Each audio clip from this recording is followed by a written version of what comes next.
everyone, I'm making chicken stock today. I make this and I let it simmer for a good long while, and then I can it, and I thought it would be fun to show you guys how I do that, how I preserve my own chicken stock, and I use it all year long. I use it in chilies if I want to do like a white chicken chili. I use it in enchilada sauce. I use it anytime it calls for vegetable or chicken broth or stock. I use it just depending on what my family likes. So I'm gonna do that. I'm gonna show you just what I mix together and what pots I decide to use, because I have a pot that I thought I would use but that I don't think is quite big enough. So I'm gonna use my gigantic cast iron here, and what I put in it, it's nothing special, and then how to can it. I think that will be the fun part that a lot of people don't really know. But it's super easy. All right, here we go. Okay, so throughout the year, I do get a little lazy sometimes, and I'll buy a rotisserie chicken from like Walmart or Food Lion. I like Food Lions because they have like the lemon pepper flavor ones. And then instead of throwing that away, I freeze the carcass, and then I'll freeze some of like my kitchen scraps, like onions, carrots, what else? Celery, some other stuff that I've just used, and put it in a big Ziploc bag that's right here and freeze it. So my freezer's getting a little full. So I'm gonna make chicken stock in my big cast iron. Funny story about this cast iron is this was my great granny's. My mom had it outside in the elements for, I don't know, like 10 years under a carport, and she could not get the lid off of it. She finally was like, Caitlin, you can have it. And she drove it in her trunk to my house, and when we opened up the trunk, the lid was off. Ha! So one fun thing or a couple of fun things to know about bone broth, or not bone broth, chicken stock, and why I make it is because it's rich in nutrients like collagen and minerals. It helps with joint health. It can help with gut and digestion, because simmering the bones for a long time releases, I forget what it's called. Let me see. It just helps with digestion. It helps with digestion, immune boosting properties. It can be frozen. So what I do is I simmer it for a good long time, maybe 5 to 6 hours. Add all the things that I want to add, and it creates like an umami flavor, which is my favorite type of flavor. I'm a savory gal through and through, and it creates a good flavor. I'll simmer it, put it in my jars, put it in the fridge, and then the next day I'll pressure can it. Here we go. It may not even be big enough for this bag, so I'm gonna have to do this bag separately. But I always like to add some fresh thyme. I don't even really chop it up, I just kind of rip it into the pot. This is my absolute favorite. I found this in a YouTube video recipe about mac and cheese. This stuff is so good. I'm gonna sprinkle some in there. It says it's a complete seasoning, and on the package it's got like garlic, onions, bay leaf, and thyme, which is all my favorite things. I'm gonna sprinkle a little extra in there anyways. I do put some sage in there also. This is my sage from my garden that I've dried and just put in a glass container, and I keep it on a spice rack back here. I like the flavor that it adds. Garlic powder, and then salt and pepper. Now if you're trying to do like a low sodium, you don't have to add the salt, but I like the way that it creates the umami flavor, I think is how I'm saying it right. Also, I wanted to look up some of the nutrients that were actually in the broth, and it says that it has collagen, minerals like calcium, magnesium, and phosphorus that support joint health, skin elasticity, and gut health like we talked about. So now that I've got all this stuff in this pot, I literally just add water, and I let it simmer for like 6 hours on low. I'll check on it occasionally. And then I'm gonna put them in. I like to use the smaller mason jars. I forget if that's a pint or a quart. And then I'll can it all in one big batch. Big jar of water.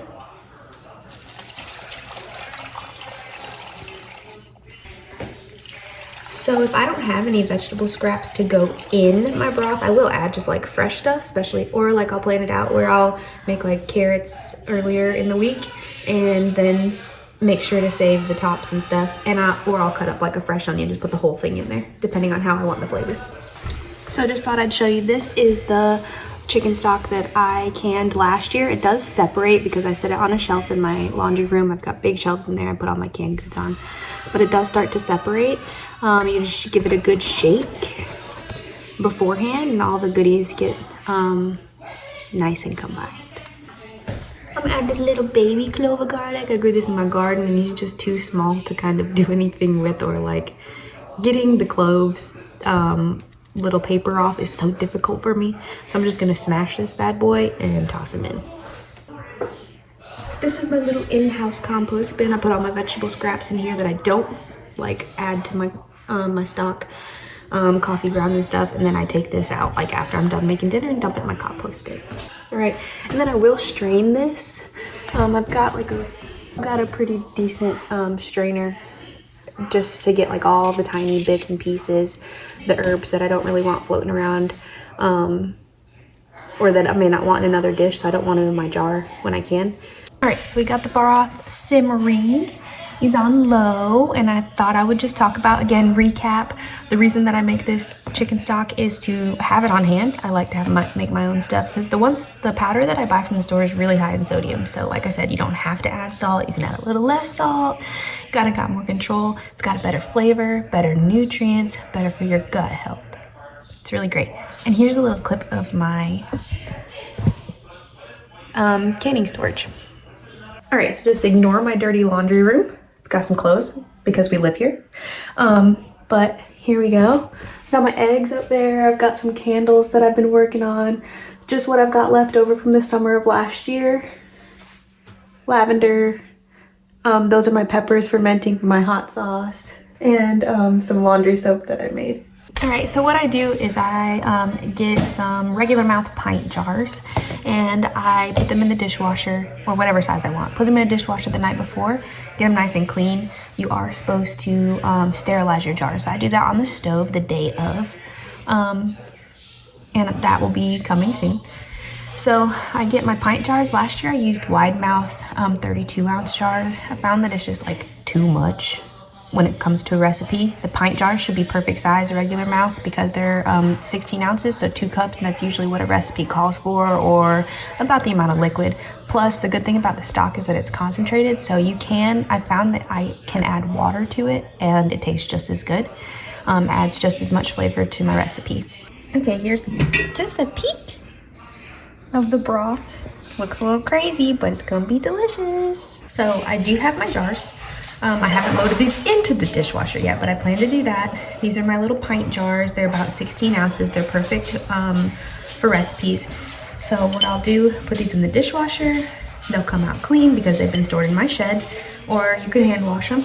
And then I'll put a flat pan on my stovetop when this is good and ready, and put a little bit of water in the pan, put the jars upside down so that the steam can go into the jar, and that sterilizes the jar.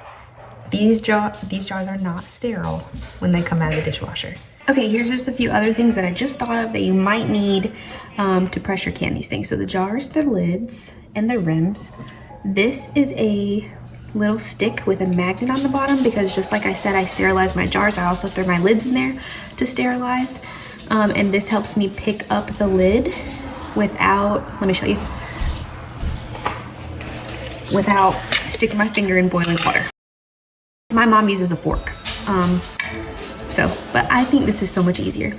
So my lid will be in the water being sterilized, and I'll just pick that guy up, put it on my mason jar.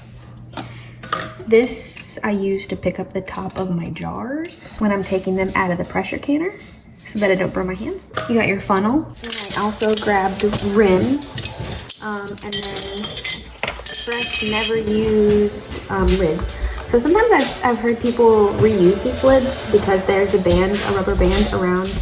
This is the rubber band. And some people say that they do reseal. I've never done that. I'm not saying that that's wrong, but I don't usually reuse these. I'll usually just recycle these, but I absolutely reuse my rims. I wash these, I'll use them 1,000 times. Okay, it's the next morning. I've got my jars pre-filled with my chicken stock. The lids were sterilized, the jars were sterilized last night. Some of these are already sealed I don't know if you can see that. There's no indentate or no popping, meaning that it's sealed because the pressure of the heat and it cooling. But I still recommend that you put these in the pressure canner. I'm just gonna do it based off my Presto pressure canner instructions book that came with my canner. I have a, I don't know what model this is, but it's not the very deep one. It's just the regular sized one. And it can fit about 6 jars, which is what I have here, maybe 7. I'm gonna just use the instructions in my book that came with my canner to pressure can my chicken stock. First, I'm gonna fill it with water.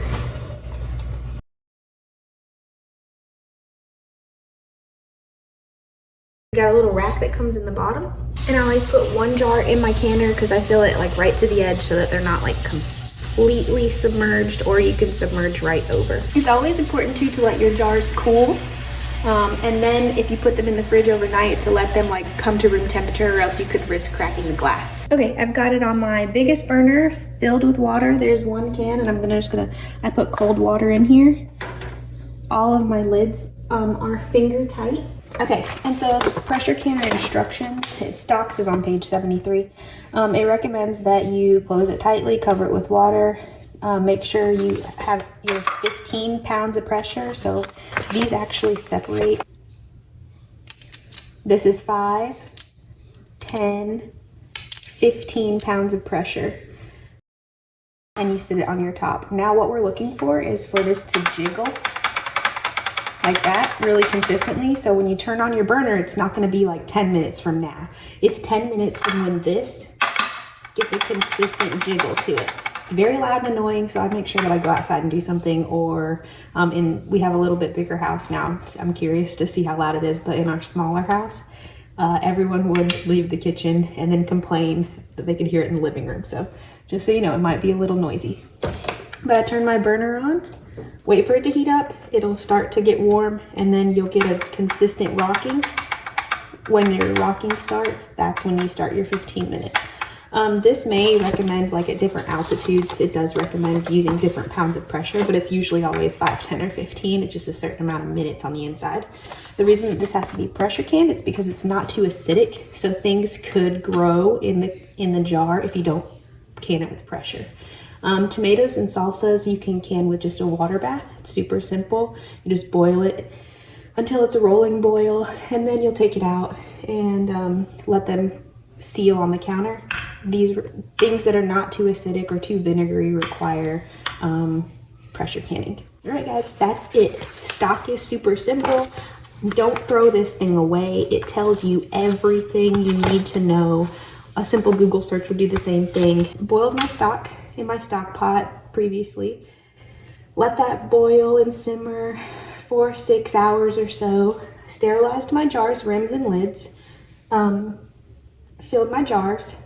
Let them sit on the counter till they're cooled. Put them in the fridge overnight, and then put it in your pressure canner and let it can for the recommended time, or pressure cook for the recommended time. I'll take them out and put them on the counter later with my little grabber out of the pot so we don't burn ourselves. It is important that this comes, like, to follow the directions in your manual, because you want it to let it go completely depressurized before you take the lid off, or else it will blow off when you unhook it, and just to make sure that it's locked down. Then I'll take them out with my grabber, let them sit on the counter, and if they hadn't already sealed, you would start to hear pop, and they would seal. Let them cool, and then you can put them away for, I think the recommended time now is 18 months or so, but I've used some that are a little older that taste just as good as long as they're sealed. All right, thank you.